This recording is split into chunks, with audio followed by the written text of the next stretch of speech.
বুধবার আগরতলা প্রেস ক্লাবে এক অনুষ্ঠানের মধ্য দিয়ে এই প্রথম শুধুমাত্র রাজ্যের কর্মরত ক্রীড়া সাংবাদিক এবং ক্রীড়া চিত্র সাংবাদিকদের হাতে বার্ষিক 2 লক্ষ টাকার দুর্ঘটনা বিমার কাগজপত্র তুলে দেওয়া হয় আন্তর্জাতিক ক্রীড়া সাংবাদিক দিবস পালনের অঙ্গ হিসেবে।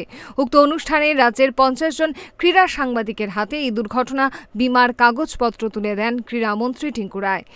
আগরতলা প্রেস ক্লাবের সভাপতি প্রণব সরকার, ক্লাবের সম্পাদক রমাকান্ত দে সহ অন্যান্য অতিথিরা। ক্রীড়ামন্ত্রী টিঙ্কু রায় বলেন, ক্রীড়া সাংবাদিকদের জন্য প্রথমবার 2 লক্ষ টাকা করে বিমা দেওয়া হচ্ছে, যা আজকের দিনে খুবই জরুরি। কোনো দুর্ঘটনা ঘটলে একজন ক্রীড়া সাংবাদিক 2 লক্ষ টাকা করে বিমা পাবেন। এক বছর পূর্তি করছে, ওটার একটা লম্বা সময় হয়েছে তাদের প্রশিক্ষণের অনুষ্ঠান।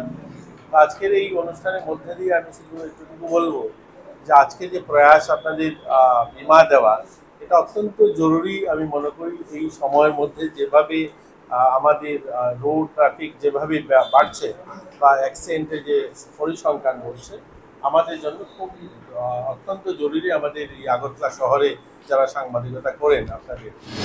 ত্রিপুরা ইলেকট্রনিক্স এবং প্রিন্ট মিডিয়ায় সেইভাবে বিজ্ঞাপনের কোনো ব্যবস্থা নেই। এই ক্ষেত্রে মিডিয়া হাউসগুলো চালাতে কর্তৃপক্ষের অত্যন্ত কষ্টদায়ক হয়।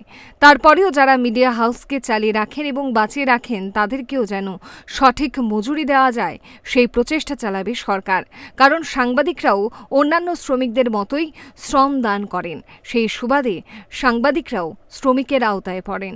শ্রমিকদের মজুরি কি হবে তা নিয়ে যেমন সরকারি তরফে ঘোষণা দেওয়া হয়, সাংবাদিকদের ক্ষেত্রেও সরকার এই প্রচেষ্টা জারি রাখবে বলে আশ্বাস দেন ক্রীড়ামন্ত্রী টিঙ্কু রায়। একজন লেবার মিনিস্টার হিসাবেও আমি আপনাদের কাছে আবেদন রাখবো যে আপনারা শ্রমিক যারা আছে, অর্থাৎ আপনাদের সাংবাদিকতা করলেও তারাও শ্রম দেন, তারাও শ্রমিকের ক্যাটাগরিতে পড়েন, তাদেরকেও যে মজুরিটা আমরা সরকারি যে আমরা প্রতি 6 মাস অন্তর অন্তর আমরা একটা আমাদের এটা কি বলবো স্যালারি তাদের বা তাদের মজুরি কি হবে সেটা আমরা ডিক্লেয়ার করি।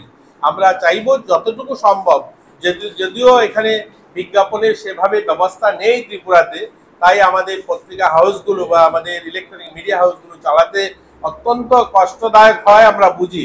তারপরেও আমরা আমাদের শ্রমিককে, আমাদের যারা কাজ করেন, যারা মিডিয়া হাউসটাকে চালিয়ে রাখেন, যারা তাকে বাঁচিয়ে রাখেন, তাদের কথাও আমরা ভাবা, তাদেরকেও যেন তাদের সঠিক মজুরি যেটা সেটা আমরা দিতে পারি।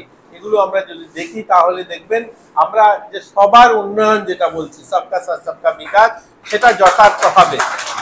বিশ্ব ক্রীড়া সাংবাদিক দিবস কেবল একটি আনুষ্ঠানিকতা নয়, আপামর ক্রীড়াবিদ, ক্রীড়াপ্রেমীদের সঙ্গে ক্রীড়া সাংবাদিকদের মেলবন্ধনের একটি নিখুঁত মুহূর্ত। তারা ক্রীড়া জগৎকে অনিয়ম, দুর্নীতি এবং পক্ষপাতের বিরুদ্ধেও সচেতনতার সৃষ্টি করে। বর্তমানে ডিজিটাল মিডিয়ার প্রসারে সাংবাদিকতা আরও ব্যাপক ও গতিশীল হয়েছে। এখন মুহূর্তেই খবর ছড়িয়ে পড়ে সামাজিক মাধ্যমে। তাই সাংবাদিকদের দায়িত্ব বেড়ে গেছে দ্রুত, সঠিক ও দায়িত্বশীল তথ্য প্রদান করার ক্ষেত্রে। Bureau report, Times 24 network.